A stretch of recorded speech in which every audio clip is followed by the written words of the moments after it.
நான் இன்னைக்கு காலையில எழுந்திரிச்சு ஷோ பாக்குறேன். கமருதீனும் பார்வம் சேர்ந்து சாண்ட்ராக்காவை வந்துட்டு காருக்குள்ள இருந்து எட்டி விட்டு வெளியே அனுப்புறாங்க. ஏங்க எனக்கும் சாண்ட்ராக்கா கூட சண்டை இருந்துச்சு. எனக்கு அதே சாண்ட்ராக்கா கூட நிறைய சண்டை வந்திருக்கு.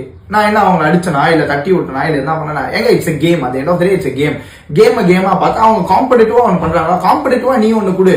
அதை விட்டு பிசிக்கலா தள்ளனா இப்போ வந்துட்டு கமருதீன் வந்துட்டு சாண்ட்ராக்கா வந்துட்டு எட்டி விட்டுருக்கான். கமருதீன் எட்டி விடும் போது பக்கத்துல இருக்க விக்கல்ஸ் கிட்ட போயிட்டு அவன் எட்டி விட முடியுமா? விக்கல் சைஸுக்கு அவன் ஈஸியா தூக்கி போட்டுருவான் கமருதீனை. இல்ல சபரி கிட்ட எட்டி விட முடியாது. வினோத்னா கிட்ட முடியுமா? முடியாது. ஏன்னா இவங்க எல்லாருமே வந்துட்டு பிசிக்கலா ஈஸியா தள்ளி விட்டுலாம். இவங்க எல்லாரையுமே பண்ணாங்க, சாண்ட்ராக்காவை பண்ணாங்கன்னா இது ரொம்ப தப்பு. It's a game. அது என்ன இட்ஸ் எ கேம். பிக் பாஸ்ன்ற ஒரு ஷோ வந்துட்டு உலகத்துல வந்துட்டு எத்தனையோ தமிழ் மக்கள் நான் அந்த ஷோக்குள்ள போக முடியாதான்னு ஏங்கிட்டு இருக்காங்க.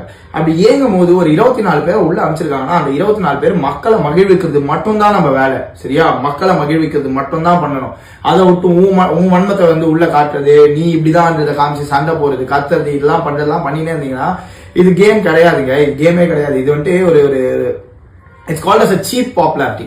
ஸோ எனக்கு பாப்புலரா இருக்கும், ஆனா சீப் பாப்புலாரிட்டி கூட எனக்கு ஓகே அப்படின்றதுக்கு வந்துட்டு இட்ஸ் வெரி ராங்.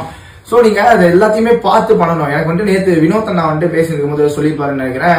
எஃப்ஜே கரெக்டா தான் சொன்னேன் அப்படின்னு. வினோத் என்ன மிஸ் பண்றாங்கன்னா நானும் பயங்கரமா மிஸ் பண்றேன். நான் உள்ள இருந்ததுன்னு வச்சுக்கோங்களேன், கண்டிப்பா இந்த கேமே நான் வந்துட்டு வேற மாதிரி மாத்திருப்பேன். யாரு இப்போ சாண்ட்ராவை வந்து பார்வும் கமருதீனும் வெளியே தள்ளி விட்டாங்கன்னா என் கேம் போனாலும் பரவாயில்லன்னு சொல்லிட்டு அவங்க 2 பேரும் நான் கீழே இறங்கி இழுத்து போட்டிருப்பேன்.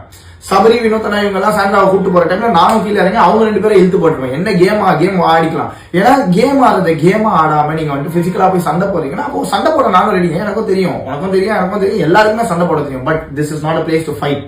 This is the place to play your game. You should understand that. So மக்கள் நீங்க தான் பார்த்துட்டு இருக்கீங்க. உங்களுக்கு என்டர்டெயின் ஆகுதா இல்லையான்றது எங்களுக்கு தெரியல. பட் உங்களுக்கு யாரை சூஸ் பண்ண யாரை உள்ள வைக்கணும்ன்றது ரொம்ப நல்லாவே தெரியும். இப்போ வினோத்னா எடுத்துக்கிட்டீங்கன்னா பாட்டு பாடிட்டு ரேப் பண்ணிட்டு கானா பாடிட்டு அவர் ஃபுல்லாவே வந்துட்டு ஒரு நல்லா என்டர்டெயின் பண்றதுக்கு ட்ரை பண்ணுவாரு. விக்கல்ஸ் இருந்தானா அவன் வந்துட்டு ஃபுல்லா காமெடி அது இதுன்னு கிரியேட்டிவா அவன் பண்றதுக்கு ட்ரை பண்ணுவான். சபரி கிரியேட்டிவா பண்றதுக்கு ட்ரை பண்ணுவான். ஸோ நல்லா கவுண்டர்ஸ் கொடுப்பான். ஸோ இந்த மாதிரி ஆட்கள் எல்லாரையுமே வந்துட்டு கொஞ்சம் தயவு செஞ்சு ஓட் பண்ணி நீங்க இவங்களை பண்ணுங்கன்னு நான் எதுவுமே சொல்லல.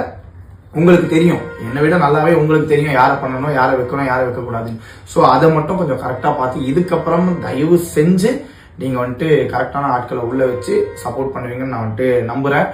நன்றி, வணக்கம். It's your bye FJ.